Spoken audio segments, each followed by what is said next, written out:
Banyak jalan menuju Roma. Menteri UMKM punya usul jalan pintas agar produk UMKM laris manis dengan memproduksi barang tiruan merek terkenal.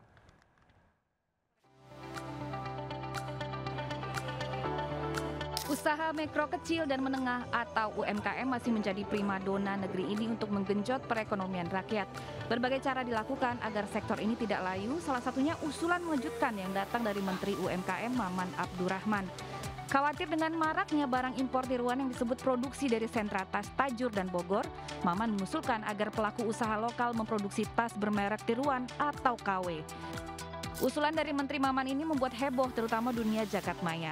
Bukan netizen plus 62 namanya bila tidak punya cara unik untuk menanggapi pernyataan pejabat negara. Sebagian netizen menyampaikan keberatan karena menilai produksi barang tiruan berpotensi menormalisasi pelanggaran hak cipta dan kekayaan intelektual.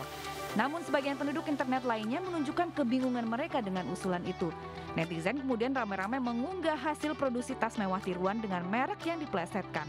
Hingga kini masyarakat masih menunggu tanggapan resmi dari pihak kementerian terkait maksud dari pernyataan Menteri UMKM itu. Tim Liputan iNews melaporkan. Ratusan warga termasuk emak-emak menghadang petugas Satpol PP yang hendak menggusur bangunan liar di sepanjang Kali Sekunder Kabupaten Bekasi. Seorang emak bahkan pingsan tak kuasa menahan emosi.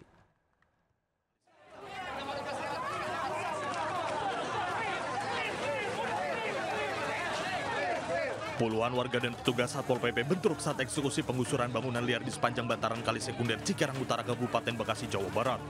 Makanya saya duduk di sini nggak punya tangan, nggak punya baju, nggak punya apa sama. Warga tak terima digusur lantaran tak ada kompensasi dan sudah menghuni bangunan tersebut selama bertahun-tahun. Tanpa memang di sini, tapi saya minta keadilan. Saya bukannya binatang, saya manusia. Bukan dibuang semena-mena. Biarin. Seorang ibu bahkan histeris dan pingsan tak kuasa menahan emosi saat berusaha mempertahankan rumahnya.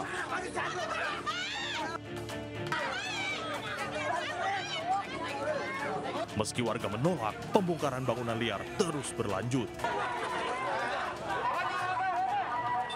Sedikitnya 400 bangunan liar di 3 desa akan dibongkar petugas sebagai upaya pengendalian banjir.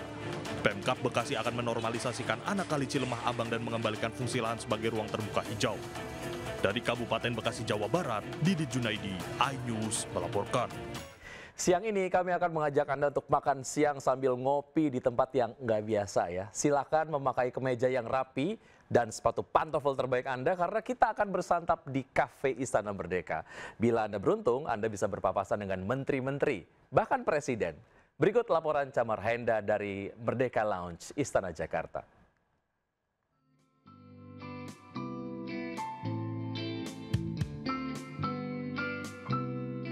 Pemirsa, ngopi di kafe udah biasa, tapi gimana jadinya kalau ngopi di Istana Negara? Ternyata hal tersebut bukan impossible ya. Kita harus mematuhi beberapa aturan, diantaranya adalah menggunakan atasan dan juga bawahan panjang seperti ini ya. Jangan pakai jeans apalagi yang robek-robek.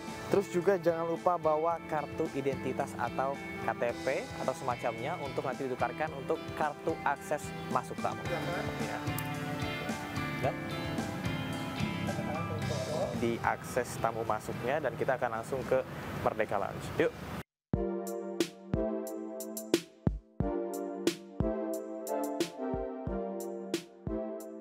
Lantai dasar atau lantai pertama itu adalah untuk semi outdoor dan juga ada smoking. Tapi karena saya nggak ngerokok, saya bisa pilih di lantai 2. Pemirsa, makanan saya semuanya udah datang ya. Tadi terakhir ada nasi kuning ayam kemangi, terus juga ada cireng bumbu rujak.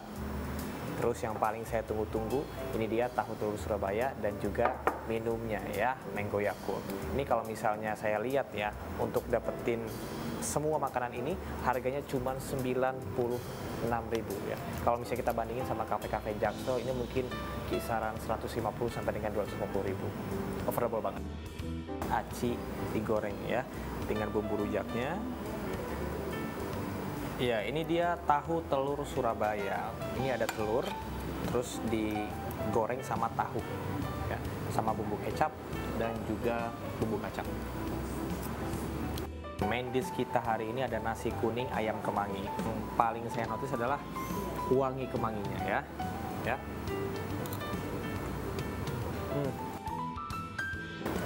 Mango Yakultnya bikin seger di mulut dan juga di tenggorokan.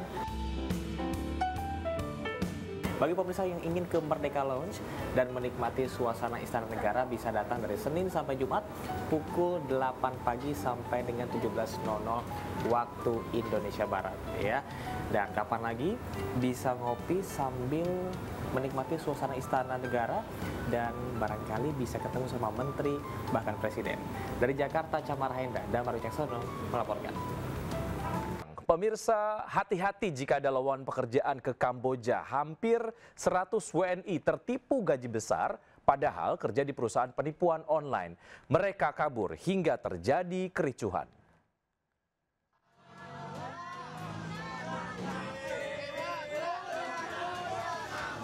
Insiden kaburnya 79 WNI dari sebuah lokasi yang diduga perusahaan penipuan scam terjadi pada 17 Oktober lalu dan menjadi viral di sosial media.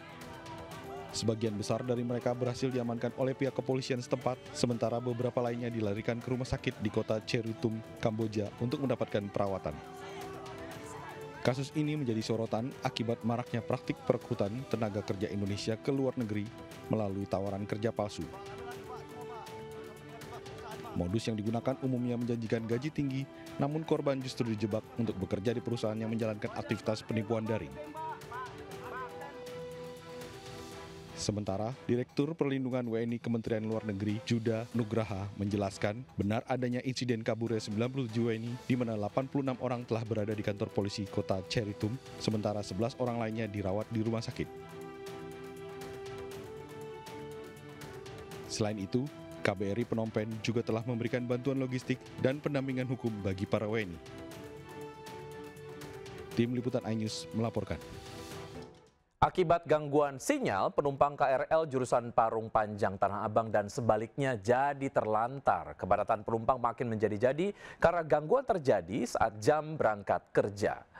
Ribuan penumpang KRL yang hendak berangkat kerja panik lantaran KRL yang mereka tumpangi tidak bisa melanjutkan perjalanan. Pemicunya adalah gangguan sinyal di stasiun Rawabuntu Serpong, Tangerang. Gangguan terjadi pada pukul 7 pagi tadi, yaitu pada petak antara stasiun Daru dengan Parung Panjang. Akibatnya penumpukan penumpang pun tidak bisa dihindarkan. Sementara pihak komuter lain mengimbau penumpang untuk menggunakan moda transportasi lain untuk melanjutkan perjalanan. Sementara itu, pemirsa, kemacetan parah tidak bisa dihindarkan akibat pohon akasia besar tumbang di Jalan Kaliabang Tengah, Bekasi, Jawa Barat. Bahkan kemacetan mengular hingga sepanjang 5 km.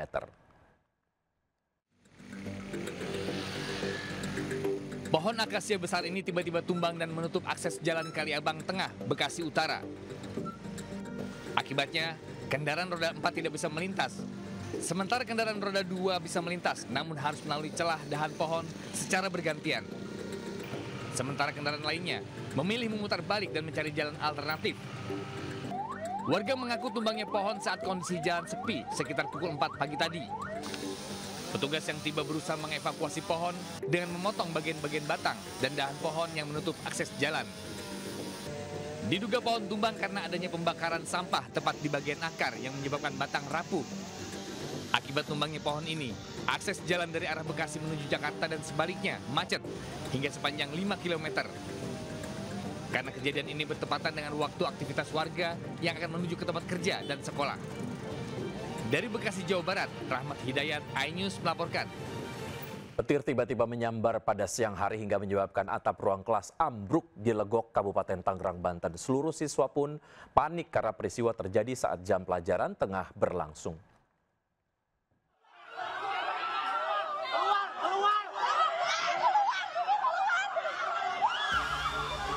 Kepanikan siswa pecah usai ruang kelas 11 tiba-tiba ambruk tersambar petir di SMA Negeri 17 Legok, Kabupaten Tangerang.